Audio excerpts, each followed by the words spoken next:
The Kentucky High School Athletic Association football state finals are one of the biggest events of the year for the organization. Universities around the state put in bids every 2 years in hopes of hosting the event.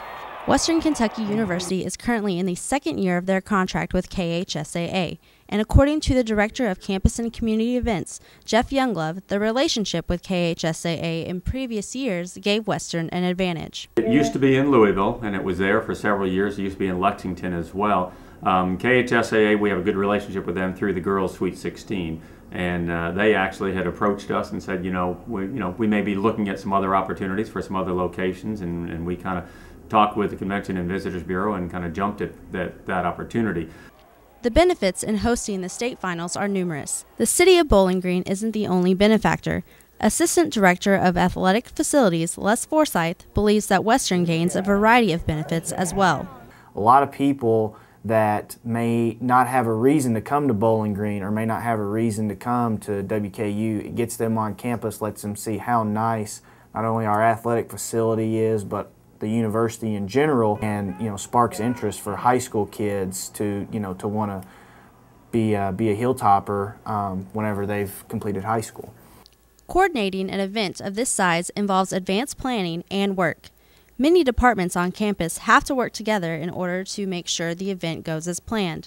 To working with parking and transportation about exit traffic, entry traffic. WKU Police, the facilities management area, athletic facilities area. You have to be careful because this is a high school event, so there are various requirements and guidelines that the NCAA has. So the Department of Athletics specifically may not have direct involvement with it, but the athletic facilities aspect, because it is an athletic facility. Once the game starts, control is lost, and all the coordinators can do is hope that all goes as planned. A perfect event is one that basically it starts and we sit and we watch the game too as well, and at the end of the night everybody leaves and everybody's happy.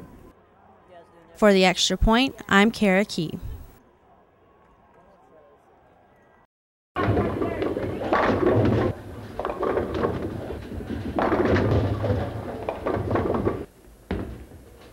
For over 50 years, the invention of the pin setting machine has made bowling faster and more enjoyable for its participants.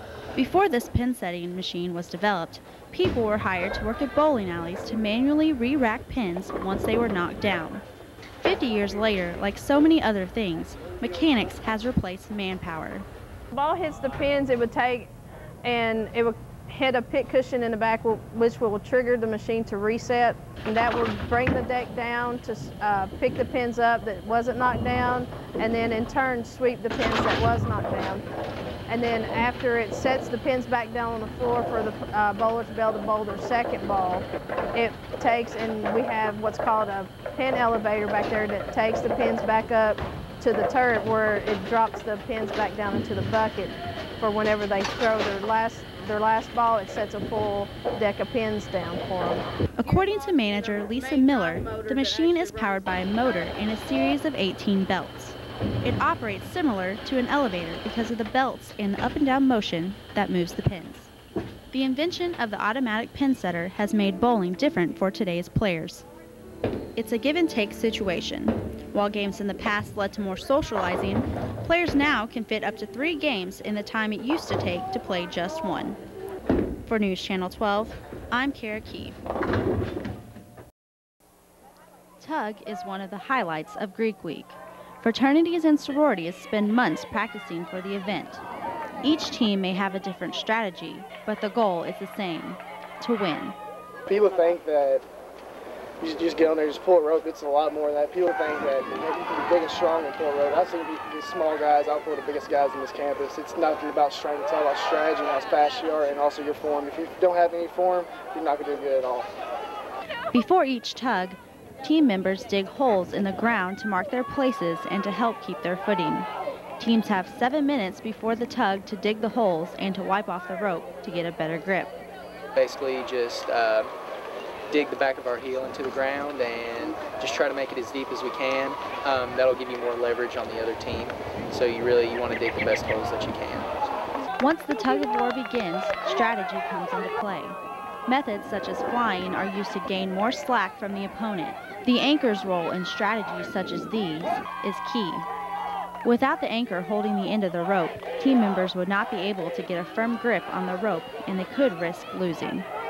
During months of practice, tug coaches spend hours working on ways to motivate their team and pushing them to victory. Developing a plan is crucial to getting the advantage in the game of tug of war. Schleuderball is a sport that originated in northern Germany. Western Kentucky University language professor Eddie Cuisenet heard about the sport and introduced it to Western students. This sport came here in 2007 when a German exchange teacher from the University of Kansas, Scott Seeger, came here, and after studying in Germany before, fell in love with the sport, brought it here on campus, started to show it to us, and that's how it started. From there, students told their friends, and the popularity of Schleuderball began to grow on WKU's campus. The sport is played with teams of 5 to 8 members throwing a 3.5-pound leather ball into the opposing team's end zone. When the ball lands in the end zone, a point is scored. Whichever team succeeds in getting to the predetermined amount of points first is the winner. We've had people come that are about 50, the oldest is 58 years old, and the youngest have been, the 17 and 18-year-old people from the academy, but we let anybody play that wants to. The Germans are amazed that we let ladies play, because in Germany women don't play the sport of Schleuderball, so they think it's great that we're bringing women into a sport that they traditionally have not let women play in. Club president Rebecca Warden decided to join the club for a different reason than most, but she still finds enjoyment in it.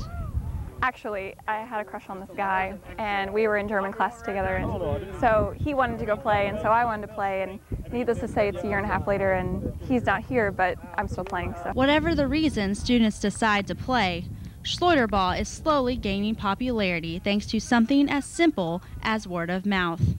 For News Channel 12, I'm Kara Key.